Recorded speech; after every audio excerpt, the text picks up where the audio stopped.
Hello, lovely people. Well, as you'll know, my last video was shot while I was on holiday on the Isle of Iona. And I'm really sorry because the light in it was terrible, but I was very excited by the insights that I was getting through being on the island about feathers. And so you'll have seen what I did in that video, but I just wanted to show you the finished version once I'd outlined it. The paint was still wet when I ended the video, but I came back later and outlined the feathers, and I'm really pleased with the way they turned out. And I also glued in the verses that I'd brought with me on holiday, and that's how the finished page ended up looking. And you'll see a picture of that on the photo that goes with the video on YouTube. I'll post the link down below. So I'm back home, and today I just wanted to come and do a bit more journaling with Psalm 91 and also give you a little sneak peek into what's happening next at Bible Journaling UK. And you'll probably know that in the past I've done the 100-day challenge where I made a tiny little journal, and I journaled with it for 100 days. This is my little journal, and there are lots of videos about that over on my other Jane Journaling channel, and I can leave the link down below. But I did this challenge last year, and I for the 100-day project I literally journaled every single day for 100 days, and I was really pleased with the outcome. And this was just me journaling my life, and obviously lots of it is prayers. Look, that's when I did the Jonah journaling kit. I don't know if you can see that, but that was kind of where I started the original artwork, and all sorts of other stuff going on there. So this year for September, I always do a challenge in September around gratitude, and I decided that I was going to do a Verses of Encouragement 30-day challenge, and I'm just so excited about this because I love doing stuff with little washi tapes in little books. And the idea is that you can journal with a Bible verse every day for 30 days in this little handy matey lovely little journal. And I've got some gorgeous kits coming out next week if you want to join me. And this card's got all the verses on it, and basically, yeah, it's a really nice kit, and you get this cute little book that you can do your journaling in, which is full of cards. And you get a card for each of the 30 days, and you put a verse on each of it. And I'll get all sorted, and I'll let you know how to get involved. But the packs that are coming out are going to look like this. And in there's everything you need: the journal, the Bible verses, all the rest of it, and some narrow washi tapes. So I've been doing that this week, getting all ready so that it'll be ready for the beginning of September. And I covered my own little journal and have got all the things I need in this little tin, so I'm ready to go. So look out for the posts about that on Facebook, and I'll put the kits on Etsy in the next few days. And yeah, I'm just excited to see how it goes for us all, and what the effects of actually having a Bible verse a day to meditate on will be. And the verses are really focused on encouragement, and that will in turn, I'm sure, lead to Thanksgiving as we just stop and think about how much God's done for us and how much He loves us. So today I am still working with Psalm 91, and I've got to the bit where it's talking about the image of a tent. No harm will come near you, no disaster will come near your tent, I think is the actual verse, but I haven't got it right in front of me at the moment because I'm just putting down a little base of some acrylic on my page. And you'll see, if you've got the study notes from the kit, I'll put the link below, that when it gets to the bit about tents, there we go, where are they? There.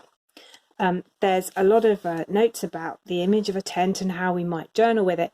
And you can see, perhaps, is that showing up okay? The picture that I did in my journal to help me think about tents. And obviously I've got the original in my journal here. So that's the tent page there that I photographed to put in the study notes. But I'm carrying on thinking about tents today, partly because we're having these crazy storms in the UK at the moment. Got lots of people's roofs leaking at the moment in Edinburgh where I live, because the rain's been so bad overnight, and it's been really quite extreme as a result of the storm.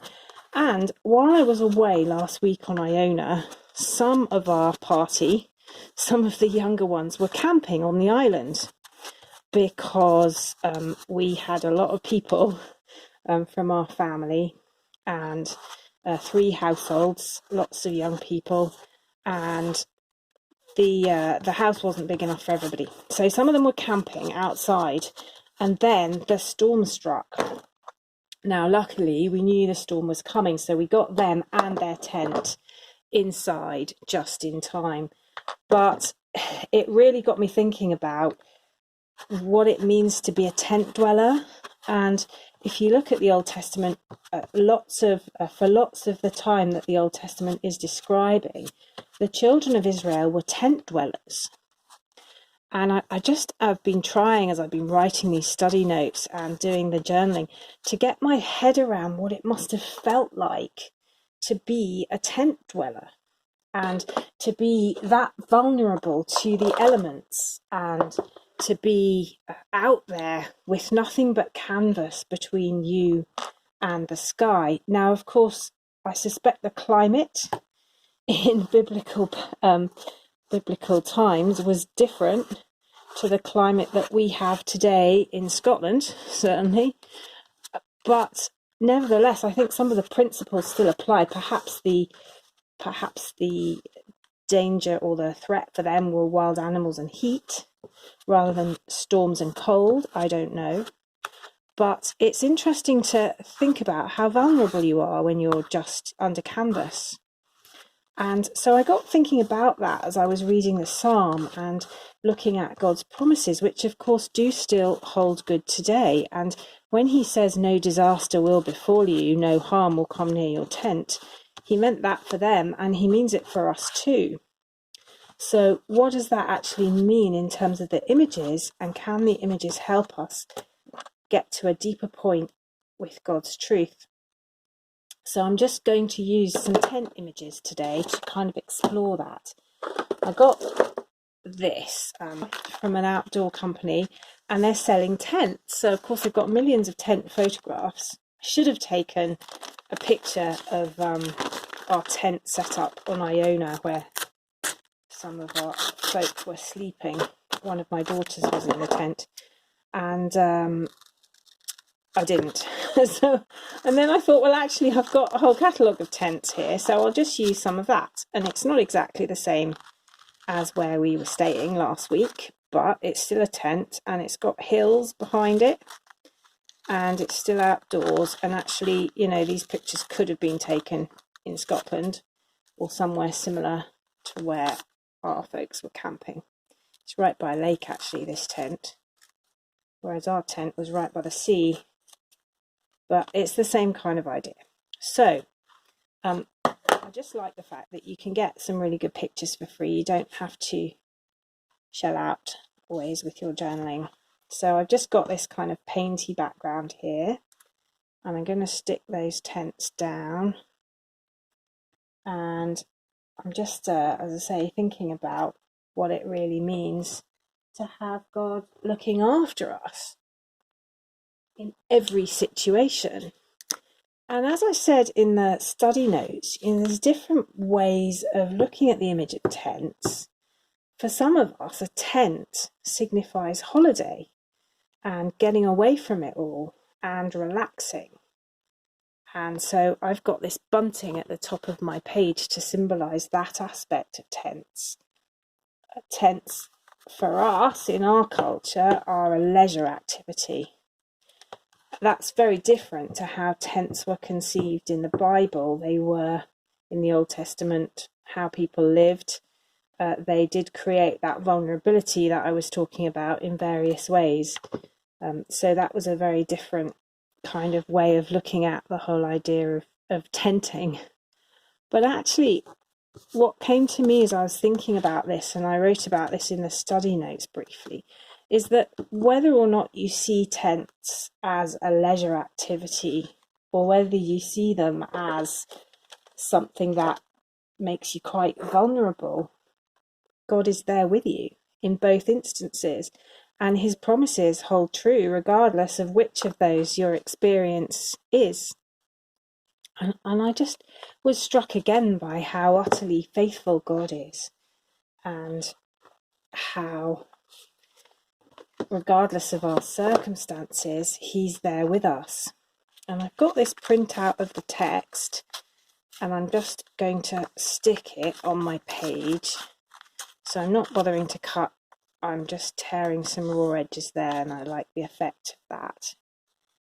And for me, there's something really powerful about the fact that the symbol of tents now have these two different angles on them, because, and you'll know this if you've got the Time to Relax kit that some of us were working through earlier in the summer, that I've been thinking quite a lot about what it means to have God willing us to stop and willing us to rest. And often in church, we kind of model God wanting us to work hard and do our bit. And many of us do work very, very hard in church, often for little reward or no recognition. And God sees all that, and he rejoices in that, in our faithfulness and in our hard work. But he also rejoices in our relaxing and in our stopping and in our prayer times in the quiet.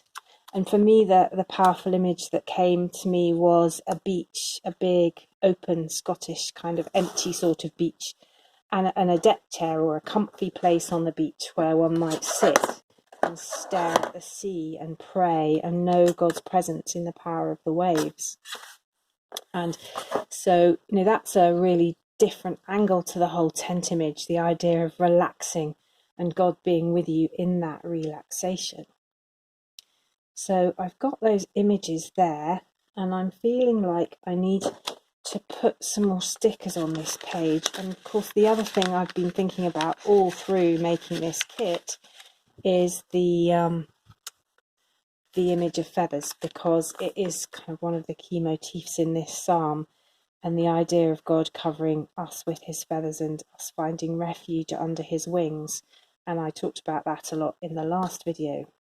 So I've actually used most of the stickers because I found them really useful for journaling with the psalm. So these are the stickers that come with the pack, but I've still got that tent one there, so I'm going to put that down, and I've put the feather washi tape along the bottom of the page, and I'm going to add some more feathers. There we go. So I'm going to add some more feathers. Oh, look, that's a nice cool drink, which I think you would really need if you were in a tent like that on a hot day. I'm quite actually tempted to stick it there, because I don't always love having figures who are people that I don't know in my journals, because I feel like the whole point is that it's very personal, and it's very like it's about our lives when we do this stuff. When we think about tents or feathers or whatever the image is that's helping you to see God in your everyday life, this is about you. It's about your life. It's about your family. So these folk here are lovely, but they're not my family. So I might just cover them up. I think I might just maybe have that. Actually, I'm going to have one of these. So the sticky notes that come with the set, they're various different designs. So you might get one like this or you might not, but they're similar.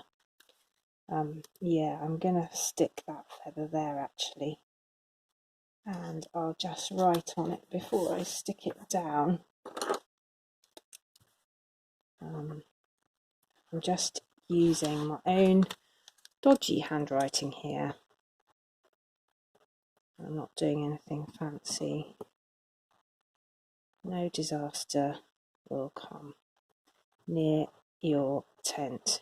Now, I got a really moving email from a friend of mine that actually made me quite teary when I read it, because it was so full of the power and love of God.